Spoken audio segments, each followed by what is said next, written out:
ఆరోగ్యాభిలాషులందరికీ నా హృదయపూర్వక నమస్కారములు. పండ్లు ఆరోగ్యానికి చాలా మంచిదని మనందరికీ తెలుసు. నేనంటాను, ప్రతిరోజులో ఫలాహారం ఒక 40% అన్నా మనం తప్పనిసరిగా లోపలికి పంపించే ప్రయత్నం చేస్తే ఆ పండ్ల ద్వారా పోషకాలు, సూక్ష్మ పోషకాలు, మైక్రోన్యూట్రియంట్స్, యాంటీ ఆక్సిడెంట్స్ ఇవన్నీ పుష్కలంగా లభిస్తాయి. మంచి జీర్ణమయ్యే పీచులు కూడా బాగా లభిస్తూ ఉంటాయి. కాబట్టి ఇలాంటివన్నీ మన ఆరోగ్యాన్ని సంరక్షించుకోవటానికి, మనం జబ్బుల బారిన పడకుండా రక్షించుకోవటానికి, మనలో రక్షణ వ్యవస్థను బాగా పెంచుకోవటానికి పండ్లు చేసే మేలు ఇంత అంత కాదని చెప్పచ్చు. ఆ పండ్లని పాడు చేయకుండా తినటం ఆరోగ్యానికి చాలా చాలా మంచిది. కానీ ఈ రోజుల్లో పండ్లను తినమంటే కొంతమంది ఐస్ వేసి, పంచదార వేసి, ఫ్రిడ్జ్లో పెట్టి జ్యూస్గా తీసి, లేకపోతే ఇంకో రకంగా స్మూతీగా చేసి, అందులో రకరకాల పాల పొడులు కలిపేసి, ఎన్ని రకాల క్రీములు వేసి ఇంత చేస్తే తప్ప పళ్ళు తినలేకపోతున్నారు. పండ్లని అలా తినటం ద్వారా మనకి లాభాలతో పాటు నష్టాలు కూడా వస్తాయి. నష్టం రాకుండా పండ్లని ఎలా తినాలి? చాలామందికి ఒక డౌట్ ఉంటుంది, మరి అన్ని రకాల పండ్లు కలిపి తినొచ్చా, తినకూడదా? అమ్మో, అన్ని రకాలు కలిపి తింటే తేడాలు వస్తాయంట అని చాలామంది ఈ పండు ఆ పండు కలపకూడదంట అని ఇట్లా రకరకాలుగా అంటుంటారు. ఇది కొంతమందికి సత్యమో అసత్యమో తెలియక కన్ఫ్యూషన్ వచ్చి ఇంకా కాస్త మానేస్తూ ఉంటారు అట్లా తినకుండా. కానీ పుల్లటి పండ్లన్నీ కూడా తినకుండా త్రాగండి అని నేను చెప్తాను. నారింజకాయలు తినకండి, త్రాగండి రసం తీసుకొని. బత్తాయిలు పుల్లగా ఉన్నాయి, త్రాగండి. ఏమన్నా ద్రాక్ష పులుపుగా ఉంది, రసం త్రాగండి, తినకండి. తీయటిగా ఉండే పండ్లు, సాలిడ్గా ఉండే పండ్లన్నిటిని తినండి అని చెప్తుంటాను.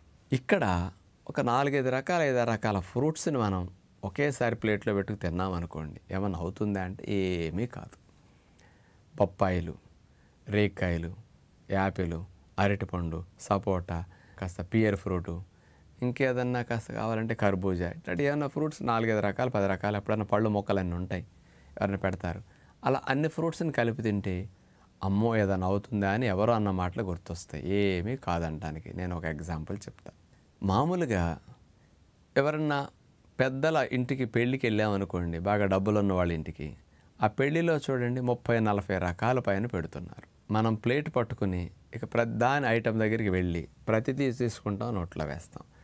ఇట్లా 30-40 రకాలు మీ పొట్టలోకి వెళ్ళి కలుస్తున్నాయి ఒక్క ఫంక్షన్కి వెళ్ళినప్పుడు.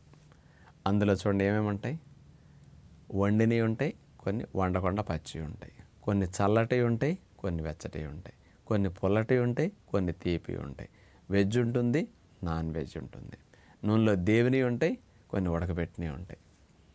ఇట్లా అన్నిటినీ కలిపి ఒక పొట్టలో పడేస్తున్నారు. అసలు 30-40 రకాలు అసలు సంబంధం లేని ఇన్ని ఐటమ్స్ని కలిపి పడేసిన మీరు ఏదో కొంచెం గ్యాసు త్రేన్పులే తప్ప హాయిగానే ఉన్నారుగా, ఇన్నాళ్ళ నుంచి బతికే ఉన్నారుగా. 4-5 రకాల పళ్ళు కలిపి తినేస్తే ఏదో అయిపోతుందని ఎందుకండి అపోహ? ఇన్ని పడేసిన లోపల రుబ్బవతల పడేస్తున్నది కదా మీ పొట్ట. కాంప్లికేషన్స్ ఏమీ రావు. కాకపోతే పుల్లగా ఉన్నవి, ఇతర తీయగా ఉన్నాయి కలిపి తిన్నప్పుడు ముందు పుల్లగా ఉన్నాయి తినేసారనుకోండి, పళ్ళు పులిసిపోయి తర్వాత పళ్ళు ఏ రకాల పళ్ళని ఈ దంతాలు తిన్నాయో మిమ్మల్ని. అలాంటి అసౌకర్యం వస్తుంది. అందుకని కొన్నిట కలిపి తినకూడదు అని అంటారే తప్ప ఇందులో యథార్థమేమీ లేదు. అందుకని మీరు ఫ్రూట్స్ అన్ని రకాలు తినొచ్చు, హాయిగా ఎంజాయ్ చేయండి. అందుకని కొన్నిటిని జ్యూస్గా త్రాగండి అంట. అందుకని నేను ఎప్పుడు జ్యూస్గా త్రాగమనేవి కమలా జ్యూస్, బత్తాయి జ్యూస్, ఈ 2 సీజనల్గా ఏదో ఒకటి ఎప్పుడు లభిస్తుంది 365 రోజులు. ఇట్లా ఒకటి వాడుకోండి. ఇంకెప్పుడన్నా డబ్బులకి ఇబ్బంది లేకుండా ఉంటే, జ్యూసుల విషయానికి వస్తే నిద్ర కొంచెం బాగా పట్టాలి అనుకున్నప్పుడు కమలా జ్యూస్ సాయంకాలం పాటు మంచిది. ఇట్లా రోజు తాగితే నిద్రపుచ్చే హార్మోన్ మెలటోనిన్ తయారవడానికి ట్రిప్టోఫాన్ ఎక్కువగా ఉంటుందన్నమాట, దాన్ని ఎక్కువగా పెట్టుకోండి, ఇది మంచిదన్నమాట. అట్లాగే ఎవరికైనా మగవారికి వీరి కణాలు తక్కువ ఉన్నాయి, మొటిలిటీ తక్కువ ఉంది, అంగస్తంభన సమస్య ఉండి అంగం గట్టిపడట్లేదు సరిగా, అలాంటి వారు దానిమ్మ జ్యూస్ తాగండి. దానిమ్మ జ్యూస్లో బాగా ఇలాంటి సమస్యలు తగ్గించే గుణం బాగా ఉందండి. సైంటిఫిక్గా అంగస్తంభన సమస్య తగ్గటం, అట్లాగే టెస్టోస్టిరోన్ హార్మోన్ ఇంక్రీజ్ అవ్వటం అనేది జరుగుతున్నదని సైంటిఫిక్గా రుజువైంది. కాబట్టి ఇట్లాంటివి తాగొచ్చు. పైనాపిల్ కూడా ఖర్చు తక్కువలో కాస్త ఎక్కువ మంది తాగొచ్చు. పైనాపిల్, కాస్త కర్బూజా, ఒట్టిగా పైనాపిల్ నొసనొసగా ఘాటుగా ఉంటుంది. ఆ పైనాపిల్ జ్యూస్కి కాస్త కర్బూజా ముక్కలు వేసేసి తీయండి. లేకపోతే ఎప్పుడైనా చెరుకు రసం కొద్ది పైనాపిల్ జ్యూస్ కొద్దిగా కలపండి. కాంబినేషన్ ఇవ్వాలి పైనాపిల్ జ్యూస్కి, అప్పుడు ఫ్రీగా తాగగలుగుతారు. ఎప్పుడన్నా అవసరమైతే పుచ్చకాయ జ్యూస్ వేసవకాలం లాంటి సందర్భాల్లో ఇలాంటి వాటిని జ్యూస్ తీసుకు త్రాగండి. లేదు అంటే ఎప్పుడన్నా చెరుకు రసం త్రాగండి. ఇట్లా రోజు ఫ్రూట్ జ్యూస్ తాగడానికి ప్రయత్నం చేయండి. ఒక జ్యూస్ త్రాగాలి అని ఒక లక్ష్యం పెట్టుకోండి. ఏదో సంవత్సరాల తరబడి గడిచిపోతుంది, ఏజ్ పెరిగే కొద్దీ ఆరోగ్యం తరిగిపోతుంది. మరి ఏజ్ పెరిగే కొద్దీ ఆరోగ్యం పెరగాలి, ఏజ్ పెరిగే కొద్దీ కాస్త పెద్ద వయసు వచ్చేసరికి మంచి అలవాట్లు రావాలి. ఏంటి మనం చెడిపోతున్నాం, ఏంటి మనకు రకరకాలుగా ఆరోగ్య సమస్యలు వచ్చి ఇంకా వీక్ అయిపోతున్నాం అనే ఫీలింగ్ మీకు రాకూడదు. అందుకని ఆరోగ్యం పెరగాలి, ఇమ్యూనిటీ పెరగాలంటే, రాబోయే రకరకాల వైరస్లు మన బాడీ కొత్త వాటిని తట్టుకోవాలి అంటే సూక్ష్మ పోషకాలు కావాలి. దానికి మీరు ఇలాంటి జ్యూసెస్ బాగా త్రాగడానికి ప్రయత్నం చేయండి. రోజులో ఒక జ్యూస్ తాగి ఒక 30% అన్న ఫ్రూట్స్ తినే ప్రయత్నం చేయండి. మీ డబ్బుల్ని ఫ్రూట్స్ కోసం ఖర్చు పెట్టండి. జామకాయలు, రేక్కాయలు, బాగా జాంకాయలు చాలా మంచిది అన్నిటికంటే.